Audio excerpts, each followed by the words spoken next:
My self सर्वेशवर्धन और आज की क्लास में हम बात करने जा रहे हैं काइनेटिक्स पे। बहुत ही सिंपल प्रॉब्लम लिया है, ठीक है। और इस प्रॉब्लम में सिर्फ एक्सेलेरेशन हम फाइंड करने के लिए कहे हैं। जो बच्चे सिर्फ एक्सेलेरेशन का डिफिनेशन जानते हैं वो इस प्रॉब्लम को कैसे सॉल्व कर सकते हैं, और उनके लिए हमने एक मेथड दिया है।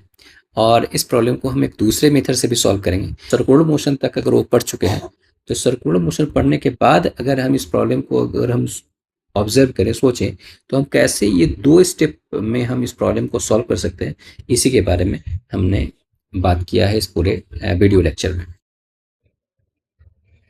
तो इस प्रॉब्लम को हम सेकेंड मेथड से सॉल्व कर रहे हैं। जो बच्चे सर्कुलर मोशन तक पढ़ चुके हैं वो छोटा सा कंसेप्ट लगा करके इसको बहुत ही इजी वे से इसको सॉल्व कर सकते हैं।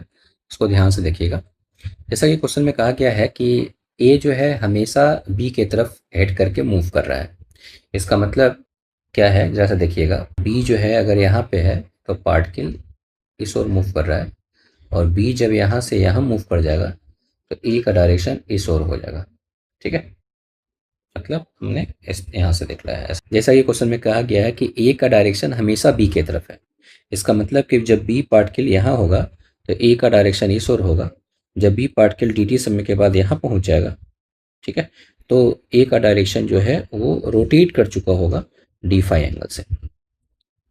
इसका मतलब हम ये करना चाह रहे हैं कि ये जो बी है, बी का जो डिस्प्लेसमेंट वेक्टर है इस पोजीशन ए पे जितना एंगल बनाया उतने एंगल से ए की वेलोसिटी वेक्टर को रोटेट कर जाना पड़ेगा सेम एंगल से सेम टाइम में, तभी ए का डायरेक्शन हमेशा बी की तरफ रहेगा। तो इसी बात को हम यहाँ पे यूज करेंगे। दूसरी बात जैसा देखिएगा कि चेंज इन वेलोसिटी कैसे निकालें हम ए का। तो हम लोग क्या करते हैं कि इस भी रेडियस का ए की वेलोसिटी में चेंज कितना आएगा डी टी समय में, हम ये फाइंड करना चाह रहे हैं। तो शुरुआत में ये डायरेक्शन है, बाद में ये डायरेक्शन है, ठीक है। तो वेलोसिटी में जो चेंज आएगा वो इतना होगा, ठीक है। और इसकी वैल्यू हम लोग कैसे निकाल सकते हैं, तो वी रेडियस का एक सर्कल ड्रॉ कर लीजिए, ठीक है, जिसका रेडियस भी है, ठीक है। और ये एंगल बनाया है हमारा सेंटर पे एंगल डी फाई है। तो इसकी जो वैल्यू होगी, आर्क लेंथ की जो वैल्यू होगी रेडियस इंटू एंगल के बराबर होगा। तो ये रेडियस हमारा वी है और एंगल हमारा डी फाई है। इसका मतलब डेल्टा वी का वैल्यू जो होगा वी डी फाई होगा, ठीक है। हमारे पास आ गया डेल्टा वी। डेल्टा वी का जो वैल्यू आया वो हमारा आ गया वी डी फाई, ठीक है। अब हम बात करने जा रहे हैं, ये इक्वेशन नंबर हमारा 1 हो गया।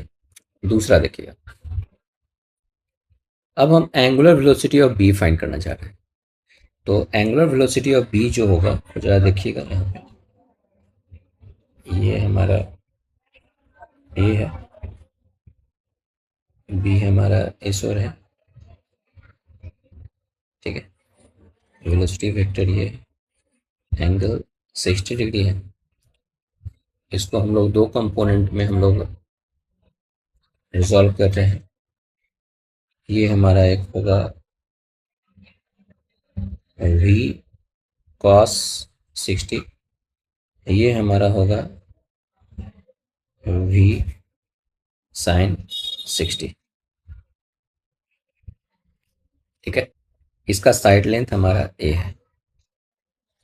तो ये जो एंगुलर वेलोसिटी होगा ओमेगा, मतलब d phi by d t का जो वैल्यू होगा वो होगा वी साइन 60 बटा रेडियस ए,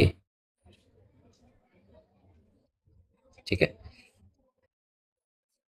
तो हमारे पास D phi is equal to आ गया ये √3 वी बाई 2 ए, ये, ठीक है, into D T. Equation number ये 2।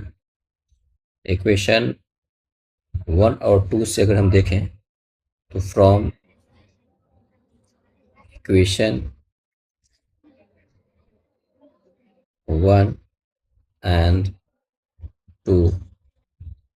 तो यहाँ से देख सकते हैं delta V is equal to v v d phi.